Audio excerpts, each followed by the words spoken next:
Assalamualaikum warahmatullahi wabarakatuh. Lam yakunil ladzina kafaru min ahlil kitab wal musyrikina munfakina hatta ta'tiyahumul bayyinah. Rasulun minallahi yatlu suhufan mutahhara fiha kutubun qaimah. Asyhadu an la ilaha illallah wahdahu la syarikalah wa asyhadu anna Muhammadan abduhu wa rasuluh. Allazi la nabiyya ba'da. Qala Allah Ta'ala fil Qur'anil Karim. A'udzubillahi minasyaitonir rajim. Bismillahirrahmanirrahim. Wal 'asr innal insana lafil khusr illal ladzina amanu wa amilus solihat wa tawassaw bil haqq wa tawassaw bis sabr. Shadaqallahul azim. Yang pertama-tama kita ucapkan puji dan syukur kepada Allah Subhanahu wa taala yang pada kesempatan siang hari ini memberikan kita sebuah kesehatan hingga akhirnya kita bisa kembali berdiskusi terkait topik-topik mata kuliah kita yang insya Allah dari topik-topik yang akan kita bahas ini menambah kebaikan, nambah keilmuan kita sehingga bermanfaat bagi diri kita, masyarakat dan negara secara globalnya. Salam dan salam pada baginda Rasulullah SAW. Allahumma sholli ala Muhammad wa ala sayyidina Muhammad. Seorang teladan bagi kita yang mengajarkan untuk selalu mencintai ilmu, bersemangat untuk menuntut ilmu dimanapun dan kapanpun.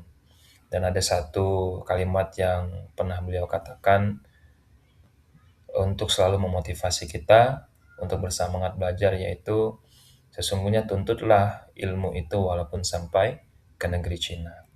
Ya, semoga dengan kalimat itu bisa menambah semangat belajar kita untuk mendengarkan topik yang akan kita bahas pada kesempatan kali ini. Oke, teman dan para pendengar yang budiman, adapun topik yang ingin dibahas pada hari ini itu bicara tentang app recruitment. Nah, mungkin ini app recruitment, tema ini sudah merupakan istilah yang sudah biasa terdengar bagi teman-teman ya seluruhnya, apalagi terkhususnya bagi teman-teman yang sudah bekerja dan pernah masuk di bagian divisi pengadaan barang seperti purchasing, finance, dan general affair. Ya, maka kalimat app recruitment ini sebetulnya suatu hal yang sudah biasa dan sudah familiar untuk didengar. Adapun topik app recruitment ini saya akan coba mengkaji menjadi 5 bagian. Yang pertama tentu kita bicara tentang pengertian apa recruitment dan app recruitment. Baru yang kedua tujuan dan manfaat dari app recruitment. Yang ketiga siapa aja sih pengguna dari app recruitment itu. Yang keempat tools yang ada pada app recruitment. Yang kelima kita bicara tentang rantai nilai app recruitment. Oke, kita masuk yang pertama, kita bicara tentang pengertian recruitment. Nah, sebelum kita memahami tentang pengertian app recruitment, tentu saja kita harus memahami terlebih dahulu makna dari recruitment itu sendiri ya, teman-teman. Maka dari kajian yang kita baca, atau kita dengar, atau juga buku-buku yang kita baca, maka recruitment itu memiliki pengertian adalah keseluruhan proses pengadaan barang dan jasa. Ya, di mana mulai dari identifikasi kebutuhan pengadaan, pemilihan supplier, negosiasi harga, pembelian, dan evaluasi barang atau jasa yang telah dibeli. Jadi procurement ini substansi dasarnya adalah proses pengadaan barang ya dan jasa yang dibutuhkan oleh sebuah perusahaan atau organisasi yang melalui 5 tahapan biasanya. Yang pertama tahapan identifikasi kebutuhan, yang kedua proses tahapan pemilihan supplier, yang ketiga adanya sebuah negosiasi harga, yang keempat adalah adanya proses pembelian, dan yang kelima adalah adanya evaluasi dari barang dan jasa yang telah dibeli. Jadi dia merupakan suatu proses proses keseluruhan dari sebuah pengadaan barang. Ya. Sedangkan apa sih pengertian app recruitment? Pada dasarnya pengertian app recruitment itu sama dengan pengertian basic dari recruitment, cuman bedanya ditambah E. Ya, ditambah E. Yang E di sini dimaksud adalah elektronik. Maka e-procurement itu sebenarnya singkatan dari electronic procurement. Dan pengertiannya adalah sebuah proses pengadaan barang dan jasa ya dengan menggunakan platform digital, transaksi elektronik, dan diatur oleh perundang-undangan. Ya, jadi bedanya hanyalah proses pengadaan barang yang tadinya bisa dilakukan secara manual, maka dengan recruitment itu dengan platform elektronik atau platform digital, dan transaksi juga bisa elektronik atau digital. dan dia diatur oleh perundang-undangan. Nah, itu saja sih bedanya antara procurement dengan e-procurement. Kita masuk ke yang kedua. Nah, jadi sebenarnya apa sih tujuan dari e-procurement? Bila kita bicara procurement konvensional yang dilakukan secara manual, kenapa harus ada e-procurement? Dan kenapa e-procurement ini, proses pengadaan barang ini digeser dari manual menjadi digitalisasi? Tentu ada tujuan yang ingin dicapai ya, teman-teman. Nah, yang pertama itu adalah tentunya dengan model e-procurement, maka akan terbentuknya transparansi dan akuntabilitas dalam proses sebuah pengadaan barang dan jasa. Nah, biasanya ya teman-teman ya, kalau dalam proses sebuah pengadaan barang dan jasa, maka bila kita menggunakan konsep procurement yang manual atau seperti biasa, maka vendor-vendor yang proses pengadaan itu hanya diketahui oleh vendor-vendor yang sudah existing atau yang sudah dipilih langsung oleh penjabat pengadaan. Sedangkan dengan munculnya e-procurement ini, maka proses pengadaan itu boleh diikuti siapa saja yang melihat tender tersebut atau melihat kebutuhan pengadaan barang tersebut.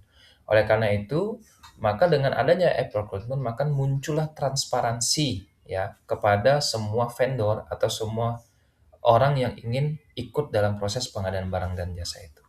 Nah, sehingga menghindari yang disebut sebagai tender tertutup atau tender yang sifatnya melanggar aturan-aturan atau norma-norma agama tertentu. Nah, itu tujuan yang pertama. Nah, tujuan yang kedua adalah meningkatkan akses pasar dan persaingan usaha yang sehat. Dengan transparansi dan akuntabilitas, tentu saja itu sangat berdampak kepada dunia industri pengadaan barang dan jasa ya, terutama supplier-supplier barang dan jasa kepada instansi tertentu. Karena dengan transparansi itu, maka informasi juga mereka dapat, sehingga mereka juga akan berusaha untuk ikut di mana mereka mampu untuk menjadi spender dari sebuah pengadaan barang dan jasa. Dan karena transparansi informasi yang mereka dapat, mereka bisa ikut, maka semakin banyaklah yang akhirnya ikut dari sebuah proses pengadaan barang dan jasa itu, maka iklim dunia usaha juga akan sehat. Nah, itu yang kedua. Yang ketiga adalah memperbaiki tingkat efisiensi dan efektivitas proses pengadaan. Jadi, tujuannya adalah dengan e-procurement, maka yang dulunya proses pengadaan barang dan jasa itu lama prosesnya, bisa berhari-hari dan berbulan-bulan, maka dengan munculnya e-procurement itu bisa disingkat. Dan semua proses yang dilakukan mulai dari identifikasi kebutuhan, pemilihan vendor, itu semua dilakukan dalam platform tersebut. Yang mungkin sekarang bisa hitungannya di 1 hari ataupun 2 hari ya, teman-teman. Baru yang keempat adalah mendukung proses monitoring dan audit, di mana data-data dari e-procurement itu terekam secara real time, terrecord secara baik, dan biasanya data-data itu akan menjadi akses bagi seorang auditor baik internal atau eksternal atau para user yang melakukan monitoring terhadap proses pengadaan barang dan jasa. Dan yang kelima, ini adalah tujuannya memenuhi kebutuhan akses informasi yang dibutuhkan secara real time. Ini sebenarnya sama dengan informasi yang ditampilkan ya pada yang tujuan yang kedua tadi, bahwa dengan transparansi dan akuntabilitas, maka informasi itu bisa kita dapat secara real time dan mudah ya, seperti itu. Baru yang ketiga, kita bicara tentang apa sih manfaat dari e-procurement. Nah, saya melihatnya dalam 2 perspektif ya. Yang pertama itu bagi penjabat pengadaan, baru yang kedua bagi penyedia. Nah, bagi penjabat pengadaan, manfaat dari e-procurement itu adalah mendapat banyaknya penawaran yang masuk, sehingga banyak alternatif yang bisa diambil. Nah, jadi salah satunya adalah saat seorang penjabat pengadaan mengeluarkan sebuah tender atau sebuah kebutuhan yang dipublish dari e-procurement, maka akan banyak vendor yang melihat. Nah, jadi tidak hanya vendor-vendor tertentu. Saat banyak yang melihat, maka banyak juga yang memberikan penawaran. Ya, saat banyak yang memberikan penawaran, maka si penjabat pengadaan akan juga mudah untuk melihatnya secara selektif ya, baik dari kualitas barang, juga murahnya dari harga yang ada. Jadi, banyaklah alternatif yang dia lakukan. Itu ya yang pertama. Yang kedua, mempermudah proses administrasi dalam proses pengadaan. Nah, tentu ini biasanya penjabat pengadaan mungkin saat melakukan sebuah proses pengadaan barang dan jasa, dia masih melakukan manual, ya maka dia membuat sebuah, eee, apa namanya, kita bilang PO ya. Jadi seperti PO kepada penunjukan kepada vendor-vendor tertentu dan bisa jadi akan memakan waktu lama prosesnya karena harus buat surat administrasi, surat penawaran harga, permintaan ini dan untuk hanya menyelesaikan satu pengadaan bisa jadi itu memakan waktu 1 minggu. Tapi dengan e-procurement dia tinggal klik pilih vendor mana dan proses penunjukannya juga pada proses e-procurement itu. Ya. Baru yang ketiga adalah memudahkan pertanggungjawaban proses pengadaan. Nah, ini bagi penjabat pengadaan bahwa setiap proses pengadaan yang dia lakukan pada e-procurement itu memberikan gambaran betapa transparansinya dan bertanggung jawabnya dia dalam proses pengadaan. Jadi kalau ada dugaan terkait masalah korupsi, dugaan terhadap penyimpangan, maka dia tinggal melihat bagaimana dia bisa memperlihatkan bagaimana proses pengadaan yang dilakukan pada e-procurement sendiri. Nah, bila itu dia ya tadi ya, tentang, fungsinya bagi penjabat pengadaan.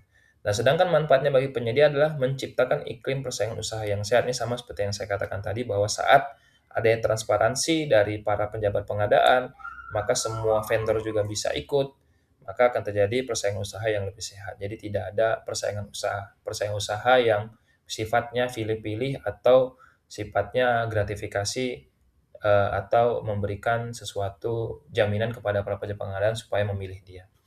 Baru yang kedua adalah memperluas peluang usaha marketing dan branding. Nah, ini tentu saja dengan kita meletakkan produk-produk kita pada e-procurement tertentu, maka dengan secara tidak langsung, maka kita akan juga melakukan proses branding kepada tentang produk kita dan corporate yang sedang kita uh, jual itu sendiri ya. Baru yang ketiga adalah memberikan efektivitas biaya terutama dari segi mobilitas. Ya, ini maksudnya adalah saat teman-teman melakukan sebuah proses ikut dalam pengadaan barang dan jasa, tidak perlu lagi bolak-balik dari kantor ke kantor si penjabat pengadaan. Jadi tinggal cukup komunikasi, diskusi semuanya ada pada e-procurement. Oke, itu bicara tentang manfaat e-procurement. Baru yang selanjutnya, siapa sih pengguna e-procurement? Nah, pengguna e-procurement itu yang secara umum ya, itu ada pemerintah ya teman-teman, baru ada industri swasta ini umumnya sebagai supplier ataupun dia punya skema e-procurement sendiri, dan baru yang ketiga ada BUMN, yang keempat ada instansi pendidikan, yang kelima adalah masyarakat. Nah, pada dasarnya pengguna e-procurement itu bisa siapa saja ya teman-teman ya, selama dia melakukan sebuah transaksi jual beli ya gitu. Oke, sedangkan pada bagian ini saya akan membahas tentang tools e-procurement. Nah, pada e-procurement itu biasanya hanya terdiri dari 2 tools yang secara umum. Yang pertama itu bicara tentang e-tendering, di mana e-tendering ini adalah penjabat pengadaan menginformasikan kebutuhan pada platform e-procurement dan kemudian penyedia akan melakukan penawaran terhadap kebutuhan tersebut, di mana e-tendering mencakup proses dari pembukaan tender sampai penetapan pemenangan. Jadi e-tendering ini adalah konsepnya di mana sebuah proses pengadaan barang dan jasa itu dibuat dalam bentuk tender. Jadi tender itu skemanya biasanya dia buka dulu, dia akan umumkan tentang tender pada e-procurement, dia akan umumkan pagu yang dia sediakan, dia akan umumkan pada e-procurement itu barang yang dia butuhkan spesifikasinya seperti apa, dan dia akan lempar itu ke para supplier yang mau ikut pada proses pengadaan barang dan jasa tersebut. Nah, setelah itu biasanya bagi vendor atau supplier yang tertarik, dia akan mengeklik pada tombol e-procurement itu untuk ikut serta dalam proses tender itu. Nah, dari mulai situlah dia akan memberikan penawaran, ya, memberikan gambaran spesifikasi barang dan jasa yang dia tawarkan kepada para penjabat pengadaan. Hingga akhirnya nanti penjabat pengadaan akan memproses semua penawaran itu, dia akan memutuskan untuk memilih supplier yang dia pilih, dan akhirnya sampai kepada proses purchasing dan sampai kepada pembayaran dan evaluasi dari proses evaluasi dari barang dan jasa yang diambil. Jadi itu e-tendering, maksudnya tender yang dia letakkan pada app recruitment. Baru tapi ada juga yang namanya app purchasing. Nah, app purchasing ini di mana beberapa supplier atau penyedia itu sudah memasang produk katalognya pada platform sehingga penjabat pengadaan bisa langsung memilih produknya. Jadi kalau tadi tendering itu konsepnya adalah ada proses pengumuman tender sampai pengumuman pemenang tender, sedangkan kalau dia e-purchasing itu nggak perlu. E-purchasing itu cukup supplier hanya meletakkan barang-barang yang dia jual pada procurement sendiri atau platform digital tersebut. Ya, jadi saat nanti penjabat pengadaan ingin melakukan sebuah pengadaan, dia tinggal klik membeli barang yang ditawarkan oleh para vendor. Jadi nggak ada apa ya bahasanya tidak ada proses tender atau pembukaan tender atau pengumuman pemenangan tender. Nah, jadi kalau secara simpel ya teman-teman ya, tendering itu biasanya platformnya bentuknya kalau teman-teman cari bentuknya tuh LPSE ya kan. Itu rata-rata tender diumumkan pada LPSE dan umumnya pagunya itu di atas sekitar 350 juta. Nah, sedangkan kalau e-purchasing ini sifatnya sebenarnya penunjukan langsung dan biasanya pagu yang diberikan kepada proses e-purchasing ini itu di bawah 250 juta. Oke, baru yang selanjutnya saya akan membahas tentang value chain recruitment. Jadi pada dasarnya value chain ini adalah tahapan atau rantai nilai pada proses pengadaan barang dan jasa secara digital. Nah, yang pertama itu bicara tentang perencanaan dan identifikasi kebutuhan atau requirement ya. Tahap awal di mana departemen atau unit bisa mengidentifikasi barang jasa apa yang dibutuhkan, jumlahnya, dan kapan harus tersedia. Data ini kemudian diinput ke dalam sistem untuk disetujui secara digital oleh manajemen atau pihak berwenang. Jadi pada tahapan pertama ini, para penjabat pengadaan itu mengidentifikasi barang atau jasa yang dibutuhkan oleh user, baik jumlah, spesifikasi, dan semua data itu dia rangkum dan dia input kepada dalam platform digital dan disetujui oleh para manajemen dan pihak berwenang. Jadi kebutuhannya itu benar-benar dilihat oleh para seluruh user, dilihat juga oleh para pejabat pengadaan, juga para supplier. Nah, tahapan yang kedua itu bicara pencarian sumber daya. Nah, pada bagian ini sistem digital digunakan untuk mencari pemasok potensial, mempoligasikan permintaan penawaran harga, dan melakukan lelang tender elektronik atau e-tendering. Ini memungkinkan perbandingan harga yang cepat dan objektif dari berbagai vendor. Nah, ini bagaimana penjabat pengadaan itu mencari sourcing ya atau vendor yang sesuai dengan kebutuhan dia. Baru yang ketiga adalah evaluasi dan pembuatan kontrak. Nah, perusahaan mengevaluasi penawaran yang masuk berdasarkan kriteria seperti harga, kualitas, dan waktu pengiriman. Setelah vendor terpilih, proses negosiasi diselesaikan dan kesepakatan dituangkan dalam kontrak elektronik yang sah secara hukum. Jadi, setelah pejabat pengadaan memilih beberapa vendor yang dianggap kompatibel untuk untuk ikut serta dalam pengadaan barang dan jasa, maka selanjutnya adalah proses evaluasi vendor dan pembuatan kontrak kerjasama. Baru yang keempat, tahapannya adalah pembelian elektronik. Nah, di mana aktivitas pemesanan barang atau jasa aktual yang dilakukan melalui katalog elektronik perusahaan atau sistem procurement to pay P2P. Sistem ini secara otomatis akan menerbitkan purchase order PO dan mengirimnya ke vendor yang dituju. Ya, jadi setelah kontrak ditandatangani, maka dilakukanlah proses pembelian elektronik dan dikirimlah disebut dengan PO atau purchase order. Yang kelima adalah penerimaan dan pembayaran. Nah, saat barang sudah diterima oleh bagian pengadaan barang dan jasa dan dikirim oleh supplier, maka proses selanjutnya adalah proses penerimaan dan pembayaran ya. Proses verifikasi saat barang jasa diterima di gudang atau kantor dibandingkan dengan pesanan. Jadi prosesnya adalah saat barang sampai maka harus dibandingkan dengan pesanan sesuai atau tidak. Setelah diverifikasi, vendor mengirimkan tagihan digital. Setelah pihak pengadaan mengatakan barang ini sudah sesuai, maka vendor mengirimkan tagihan digital atau e-invoice ya kepada platform digital dan sistem akan memproses pembayaran, misalnya transfer atau virtual account secara otomatis setelah pencocokan data selesai. Nah, ini bagian poin pentingnya pada bagian kelima itu adalah Saat barang sampai, maka akan disesuaikan dengan kontrak yang sudah disepakati, spesifik yang sudah disepakati. Setelah sudah sepakat dan setelah selesai diverifikasi, maka vendor akan mengirimkan tagihan ke platform digital dan akan dilakukan pembayaran secara virtual account oleh penjabat yang berwenang. Dan yang keenam adalah manajemen hubungan pemasok. Setelah semua proses pengadaan selesai, maka sistem e-procurement akan mencatat dan mengevaluasi kinerja pemasok secara berkala. Misalnya terkait ketepatan waktu, pengiriman, dan kualitas barang. Hal ini berguna untuk membangun kemitraan jangka panjang yang strategis. Jadi pada dasarnya saat adanya kita pejabat pengadaan itu menggunakan e-procurement, maka dengan secara tidak langsung dia akan melihat tuh vendor-vendor yang sudah dia pilih dan bagaimana kinerjanya dalam memasok kebutuhan dari pengadaan barang dan jasa dari instansi yang dia dia tanggung ya, teman-teman ya. Jadi dari situ akan kelihatan tuh vendor A ratingnya berapa, vendor B ratingnya berapa, vendor C ratingnya berapa. Ya, oke, mungkin itu saja teman-teman yang bisa saya sampaikan. Mudah-mudahan bisa menambah wawasan bagi kita. Dan bila ada kekurangan saya mohon maaf dan kepada Allah saya mohon ampun. Wabillahi taufiq wal hidayah. Assalamualaikum warahmatullahi wabarakatuh.